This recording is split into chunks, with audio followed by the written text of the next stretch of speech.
بسم اللہ الرحمن الرحیم۔ السلام علیکم محترم ناظرین، بعض اوقات انسان کی زندگی میں ایسے حالات آتے ہیں کہ کوئی بھی آپ کی مدد نہیں کر سکتا۔ اس وقت صرف اللہ تعالیٰ کی مدد کی ضرورت ہوتی ہے۔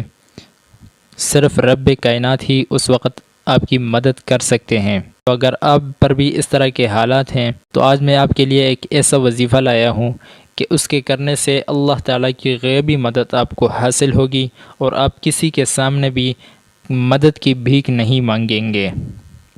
عمل یہ ہے کہ 41 دن تک روزانہ بعد نماز فجر یعنی کہ صبح فجر کی نماز کے بعد اور عشاء کی نماز کے بعد 3 مرتبہ اول و آخر درود شریف اور آیت مبارکہ 313 مرتبہ پڑھ کے اللہ سے دعا کریں۔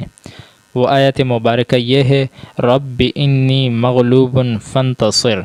اس آیت مبارکہ کا ترجمہ بھی ایسے ہی ہے کہ یا اللہ میں بہت زیادہ مغلوب ہو چکا ہوں، حالات سے، دشمن سے، کسی بھی چیز سے آپ مغلوب ہیں تو اس کا تصور کر کے پڑھیں۔ یا اللہ میں بہت زیادہ مغلوب ہو چکا ہوں، فانتصر، تو میری مدد فرما۔ رب انی مغلوب، یا اللہ میں بہت زیادہ مغلوب ہو چکا ہوں، فانتصر، تو میری مدد فرما۔